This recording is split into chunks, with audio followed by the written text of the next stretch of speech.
Shalom tous, bonjour à tous et bienvenue sur Ivrit et Vite. Une méthode pour vous apprendre à lire et à écrire l'hébreu en 20 vidéos de moins de 10 minutes chacune. C'est possible d'apprendre à lire et à écrire l'hébreu en si peu de temps. Le principal problème, c'est le par cœur. Il faut connaître les lettres et il faut connaître les voyelles. Il y a 22 lettres en hébreu, c'est moins qu'en français, et il y a 12 voyelles. Il y a donc très peu de choses à connaître par cœur. Mais comme dans toute langue, il faut de la patience, de la conviction, du travail, mais surtout de la révision, de la re-révision et de la re-révision. Cette méthode va vous donner des moyens mémotechniques faciles pour retenir les 22 lettres et les 12 voyelles. Cette vidéo est une introduction générale au fonctionnement de la langue hébraïque. Vous le savez, l'hébreu se lit de droite à gauche. Comme l'arabe, c'est une langue où les lettres sont des consonnes et où les voyelles sont sous forme de points, qu'on appelle en hébreu nekudot. Prenons un exemple banal. Le mot banane, en hébreu, se dit banana. En phonétique, il s'écrirait donc B-A-N-A-N-A.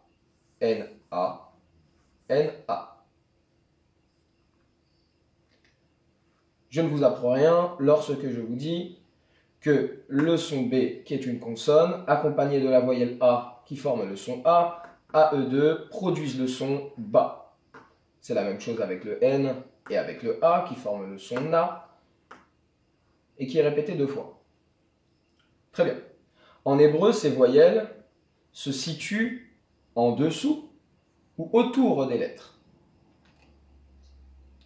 Et donc les voyelles, le A, ne serait pas une lettre à part entière comme le bet qui forme le son B, mais une nekuda, une voyelle, sous forme de signe.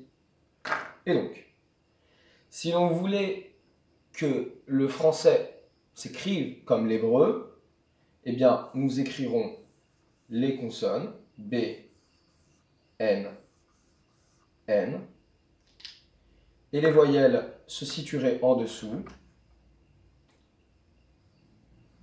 Ba, Na, Na.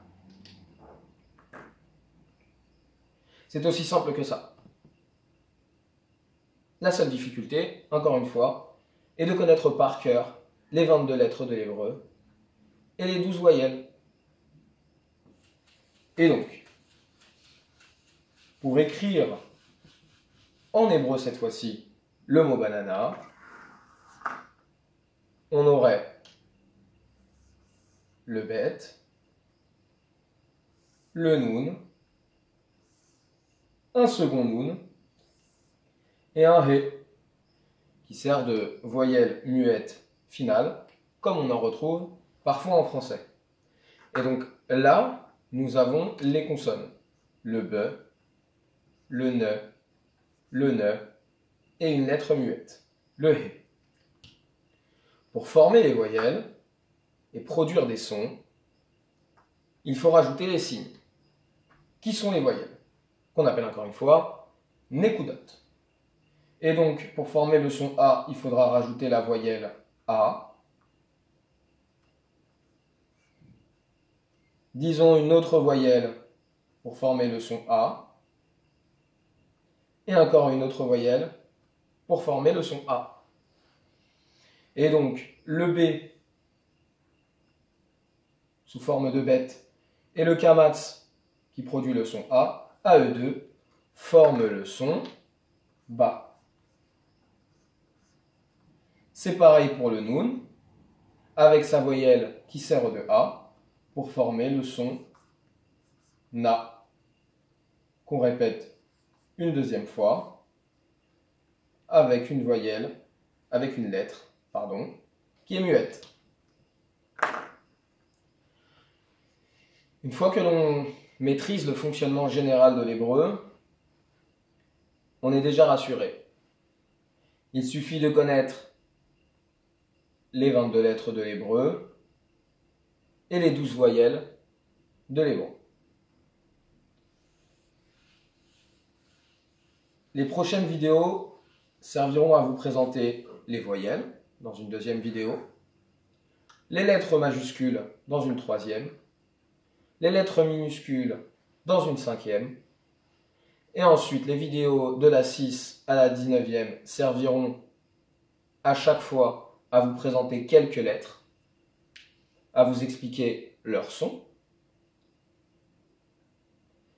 Et au bout de ces 19 vidéos, seront ajoutées quelques vidéos bonus qui vous permettront d'appréhender l'hébreu dans sa globalité, d'apprendre les moyens mémotechniques, de concevoir des exercices pratiques et quelques conseils sur des manuels à s'offrir, à se procurer pour apprendre l'hébreu, le pratiquer, puisque c'est dans la pratique que s'installe le savoir.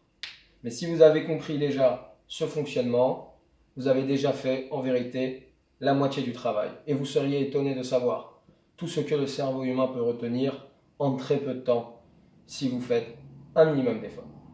Cette méthode, Ivrit et Vite, vous servira à apprendre très rapidement et à retenir très rapidement les 22 lettres de l'hébreu et les 12 voyelles. Je vous dis à bientôt pour une nouvelle vidéo.